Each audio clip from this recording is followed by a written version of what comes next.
So welcome to ADRRN Dialogues, where we bring you real stories from communities living on the front lines of climate change. Across Asia, local organizations are leading bold and practical solutions to challenges that they face every day. Now, this series is about their ideas, their experiences, and what the world can learn from them. Today, we're joined by Ajay Govind, co-founder of Words, Rhythms, Images, that is WRI, based in India. Welcome, Ajay. It's great to have you with us. Thank you so much, Dhriti. Thank you for having me on the podcast. So let's jump right into it. Words, Rhythms, Images. The name of your organization itself tells a story. Can you introduce yourself a little bit and explain what brought a storytelling organization into the world of climate adaptation? Thank you. So, Words, Rhythms, Images is a communications agency.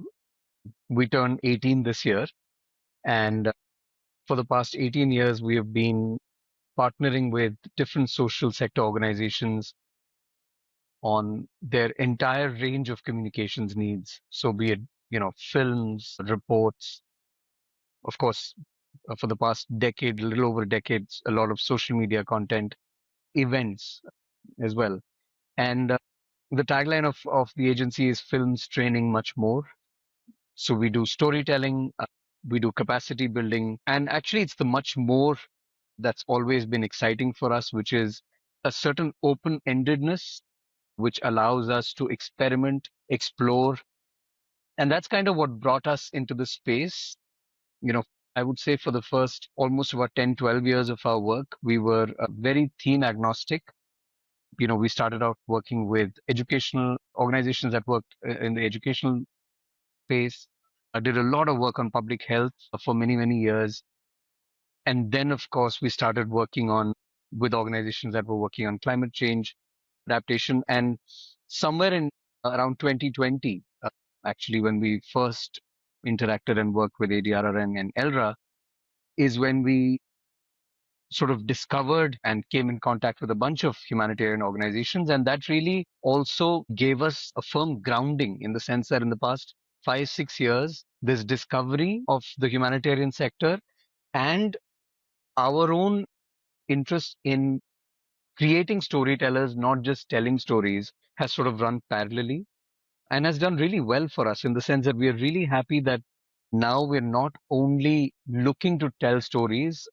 And I personally, as a filmmaker, am finding a lot of joy in the fact that now we are enabling more and more people to tell their own stories firsthand. And of course, that's primarily become possible because of the mobile phone and how technology has come into play. And now for about 20, 21 years since YouTube has been around, the fact that people can not only tell their stories, but also put them out there for others to see. So that's been our journey. And we are really happy to, as we turn 18, to have found that kind of grounding in something.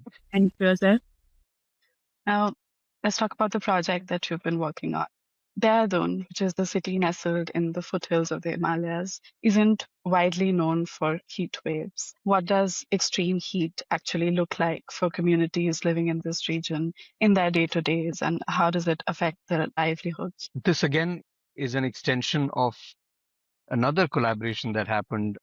And again, it's a result of that much more that I spoke about earlier. We had come across the Cope Disaster Champions book series, which are a series of books which teach children, young children, through storytelling about different disasters, about different hazards, and how to kind of mitigate them. And when we came across these books at the ministerial conference in the Philippines a couple of years ago, we just taken a decision to start to translate some of these books in Hindi. And then the goal was to also then move into other languages. And that is actually what really brought us to this place where we decided there were these entire series of books on heat waves. And like you said, Dehradun is not a city that's known, you know, in fact, it's known for the exact opposite. It's a place where people run away from the heat in the neighboring state of Delhi. But the crisis is real.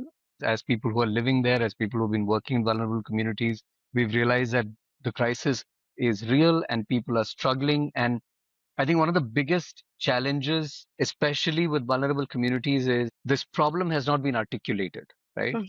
So while they may have read or seen some news pieces about global warming and climate change and heat waves, they don't really understand that this is actually a problem that's facing other communities, other people everywhere, And like any other problem, it does need to be solved. It's not just something that you get used to or adapt around, you know. So what the Cope books allowed us to do was take this kind of conversation into learning centers that were run by our partner organization, ADRRN Group, in 5 urban slum communities. And then for children to figure out little hacks, they can do to prevent from heat waves. So something as simple as just drinking water all the time, wearing a cap when you go out. Now, these are, such simple things, but unless there is an acceptance of a problem, people don't go out seeking solutions, right? You just kind of get used to it and move around it. So that's really what brought us to this. And we're really excited now that the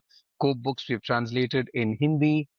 We've translated about 6 books already in Hindi. We've translated 2 in Malayalam, and we are now onto our a book in Kumaoni and another one in Garhwali. So we are able to expand the scope of this work. Again, where this will go, we wait and see how that goes. But in the true spirit of Words, Rhythms, Images, I think we just kind of focus on what we have to do and then see what can come out of it next. Ajay, so you just captured how, extreme heat is often invisible to communities at large. It's something that they go through on a daily basis, perhaps during these seasons, but it's not articulated, it's not named as such as a crisis, the way that, say, a flood is, or a cyclone or tsunami. It's these bigger disasters that make headlines. So, how did you help communities name, understand, and articulate the risks that they live with daily? And but yet rarely see framed as a crisis. Right. So, one of the things we've always believed in and kept in mind is a lot of these topics that we're talking about are highly technical. So we actually partnered with an organization that came in as a subject matter expert to first work with the community to just talk about heat stress as an issue and to understand how it works, how some of the, built-in environments lead to the kind of rise in temperatures, also to understand how different areas are coping with some of these things, because we believe that while of course it's great and it's important to have first hand stories, it's also, and those stories need to be structured so that they're compelling. They also have to come from a place of responsibility, and they have to say the right thing, and they have to be giving out the right messages. And for that, the partnership with the organization that came in as a subject matter expert, and we had Varnika Prakash who came in and did workshops with the women from the community on very little hacks that they can do even around their house, so changing the colors of their curtain, somebody who had placed their cooler inside of the house to actually place it outside, to have an exhaust fan in the kitchen. These were again very simple things that seem simple, but you wouldn't know of them unless somebody tells you, right? And we wouldn't have known. Like I said, we are storytellers, we are filmmakers, we are not necessarily subject matter experts in a lot of these things. So we rely heavily on these partnerships to make sure that while the storytelling is compelling and structured, like I said, it's also responsible, and it's also giving out messages that can be useful. And that was one of the sort of exercises we did with the community to see videos that were made in other geographies, other continents on the same issue, to kind of encourage people to say, hey, just like we are now watching a video that's come out from Africa, there'll be people from Africa who'll watch, content that's coming from India, which is being created by communities about how they mitigated these problems. So yeah, that's always been the approach. Yeah. You've talked about partnerships with the Allen Group and the experts who came in to support with the knowledge and expertise of how to relay and frame the crisis that individuals are going through in these communities. And this aligns strongly with ADRRN's ethos of bringing networks together. There are over 100 different organizations in the region which are brought together through ADRRN. And that importance on communities and partnerships across regions is very important. So, how do you approach what the right partner looks like when you're taking on a particular project in a region? Yeah, that's a great question. And I think one of the first things I want to mention is the fact that ADRRN in itself is such a great model to learn from, to see, like you said, over 100 organizations that come together, that do work very differently in different regions across Asia and the Pacific. But the fact that they come together when needed, they support each other, in whatever way they can. It could be technical know-how, it could be resources, it could be any of those things. And for us, I think we are really fortunate that we had that model to, of course, observe, but also as a filmmaker. And I had personally the experience of traveling to the Philippines, where I got to meet, I think, around 8 or 10 different innovators, community-based innovators, and to see the kind of work that they had done.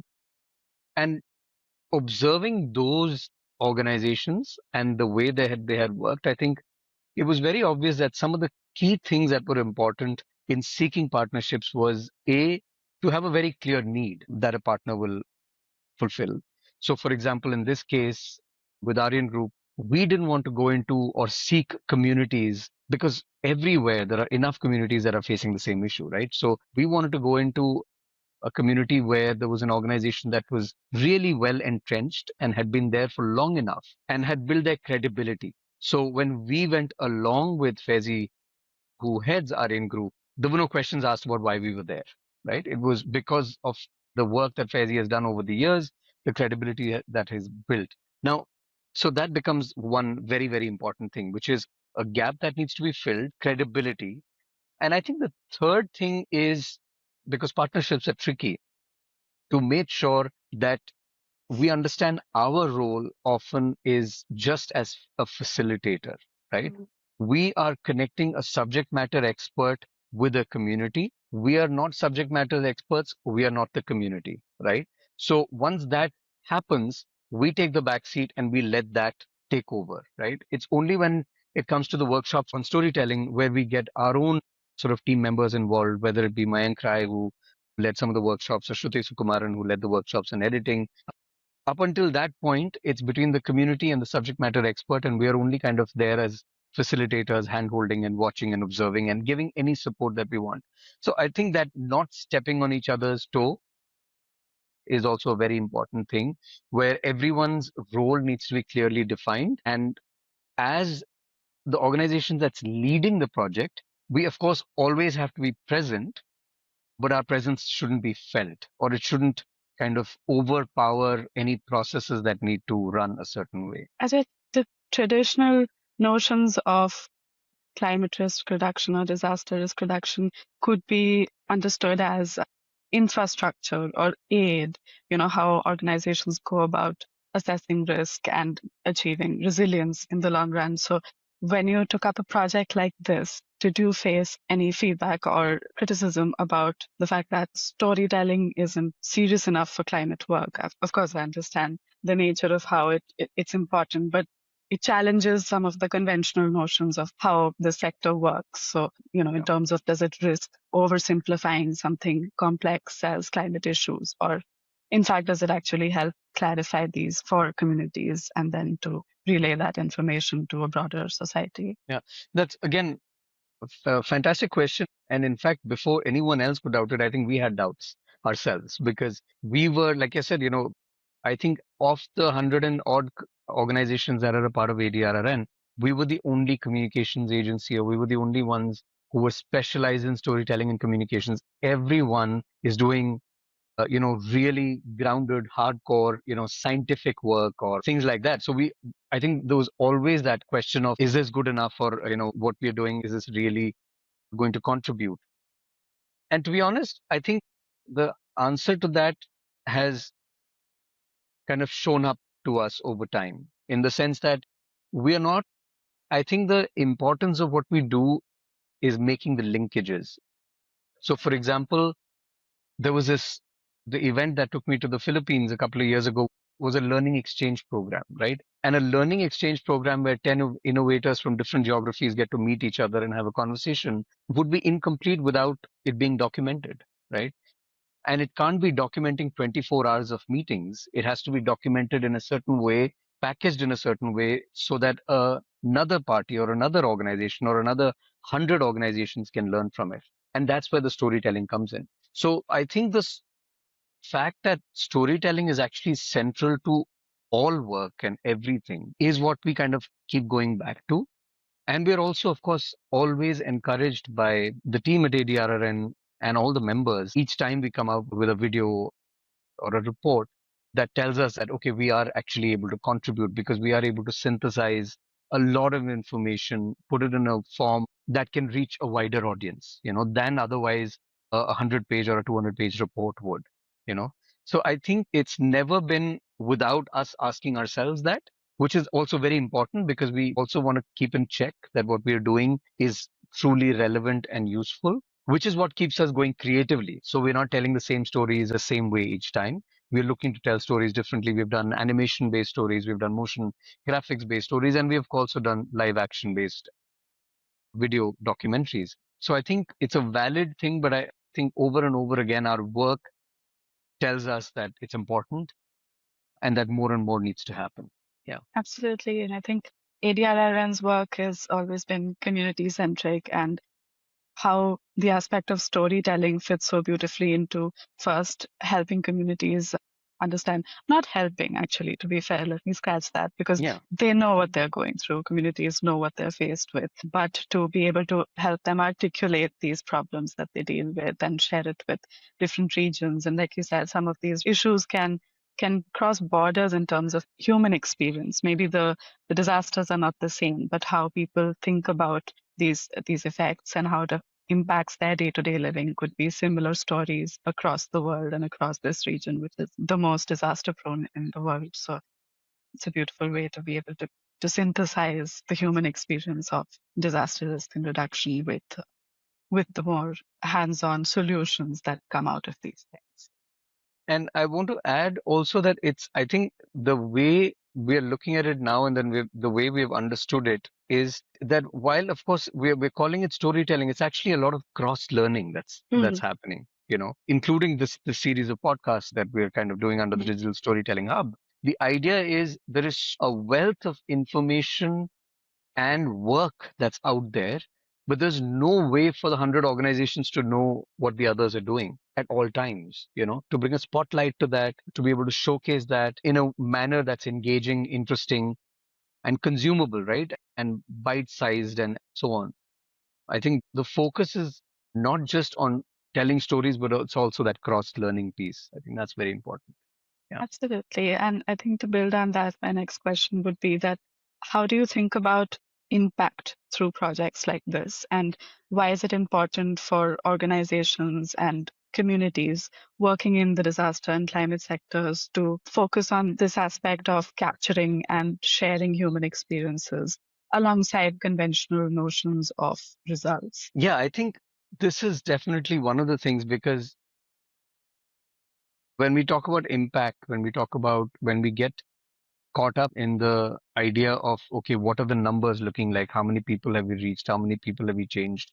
How many videos have we made? How many videos have we shown? I think our work necessitates that it's looked at slightly differently.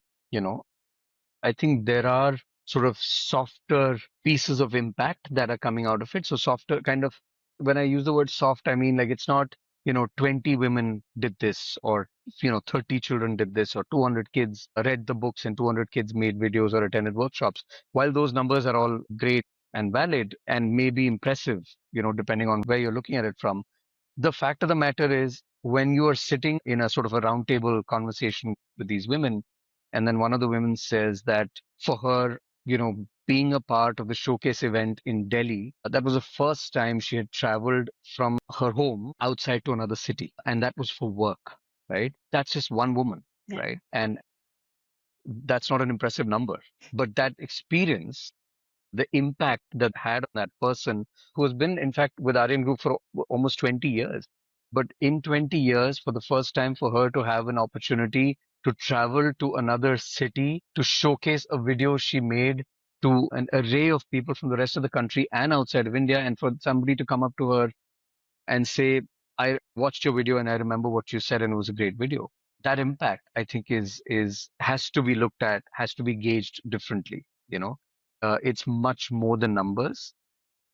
We have been really fortunate that we have certain markers. Like, so for example, when we worked on the water stress issues with the same communities, one of the communities that had been facing severe water crisis, you know, the person from the water authorities department and a junior engineer had visited their community. And this is 10, 15 years of writing applications, protests, violence, all kinds of things, not leading to anything, but their videos being showcased to that person saying, okay, I take this into account. I see that there is a problem. I'm willing to come and see what can be done about it, you know. Or like I said, or even more recently with the heat waves work, the fact that there were children who had gone home and said, we've learned that the roofing that we have needs to be painted with a certain reflective paint, and that will impact how hot the home gets. And the parents have gone on to do that. So I think there have also been very clear markers of impact in that Mhm. sense, which are tangible, which are defined, which can be defined, which have numbers associated. So 10 households and 20 children and those kinds of things. But I do like to think that the impact is actually much deeper and therefore can be a lot more transformative. Yeah. Right. Thank you for talking about how this project has sort of brought together groups that typically don't get invited to climate conversations and are the ones facing the risks, but don't always have access to how to communicate that and how to work with organizations in order to mitigate them in any sense. I think that adolescent girls and older Yeah. women, teachers, they've all been central to your project here. And these short stories that you've shared about how it's impacted their individual lives at that level. It's a very interesting story to understand. Yeah. And I want to add to that also that I think this is something that was particularly pointed out in our last event. And again, it's when it was pointed out by somebody who was on the outside that we realized it, that like any of our events that we do, we try to invite all the stakeholders. So we have government organizations, we have other civil society organizations, individuals who are active in that space, and media and journalists. But a majority of our audience is always the community themselves, right? Mhm. It's the community sitting together at an event, seeing their stories being showcased and seeing the kind of impact it has on people. And then people saying, oh, wow, this is a real problem and we need to see if there can be solutions. And then even at those events, there's often cross learning, have you tried this? Have you tried that kind of stuff that happens? So yeah, I think it's something that was pointed out to us at our last event and we take great pride in that. Yeah. Yeah. Absolutely. I think you've really highlighted this power of storytelling to influence change. With that Yeah. example of reaching out to the government official about how they might look into something. I think that was a Yeah. beautiful way to capture how a small story can get out and catalyze a much larger impact. So I'm wondering if for the rest of the organizations that work alongside within ADRR and across this region, would you have some kind of advice about how to approach storytelling, how to include that aspect of communicating stories from the ground that they come across alongside the work that they do that could help bridge those boundaries and broaden and strengthen that network? It's a bit tricky because I've realized also along the way in these past 6 years of the digital storytellers for social change project that as a storyteller, as a filmmaker, I've realized that I think I see and hear things differently. Mhm. So when I'm sitting in a room and there's a community meeting going on, what my mind is cooking up is very different from what is going on in the other people. And what I'm hearing out of it, each time I would come back from a meeting and I would have 10 story ideas in my head, and I would have to remind myself that it's not for me to tell the stories, it's for the community to tell the stories. So they need to figure out their own stories and how to tell them. But I think I would like to think that is a function of practice and it's a function of listening and observing, right? So I think there is a need for a lot of organizations to just sit and listen to what people are saying, you know, and allow them to speak, right?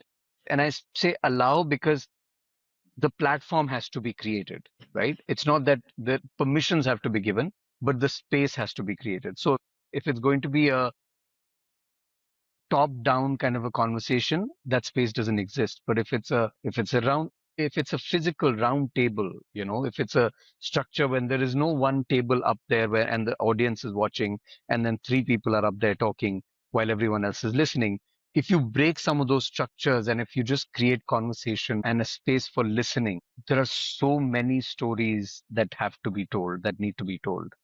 And I think that is the organic process through which you get those stories. And if more and more organizations created these avenues and enabled that kind of a situation where you can say what you want. And I think people will realize there are lots of stories to absorb and there are lots of stories to learn from, and then therefore lots of stories to tell. Yeah. Thank you. We've talked, I think, at length about helping people tell their stories, but you just mentioned something very critical to this, which is those who will listen to it as well. And when you think about this, what's harder? Is it helping people to tell their stories or helping others listen to it? Especially when it comes to the disaster and climate space, because impact at the end of the day will also mean translating into policy change and action. So Yeah. the aspect of listening becomes all the more important in this context. Yeah. As an independent filmmaker, I can tell you finding the audience is the most difficult thing. Finding an audience for your story is always the more difficult thing than capturing the story itself. Having said that, I think I personally also feel that you just have to have conviction in what you want to say. And if it's important enough and if it's heartfelt enough and it's authentic enough, it will find its audience, you know. And I think that there is a lot of pressure on cutting stories at every 30 seconds or sorry, 3 seconds, and a 30-second video having 30 cuts because of depleting attention spans and so on. But some stories need a single take. Some stories need the camera to just stay and people to talk, and you'd be amazed that those stories will find an audience as well, as long as what the person is saying is compelling, is powerful, is authentic. And that's the whole point of this device, right? That it can actually capture things as is. It's not intrusive anymore. It's already in our spaces, right? It's not a device that is brought from outside by somebody else, and only that person knows how to operate it and how to kind of work around it. It's that magic of it in that sense is no longer there.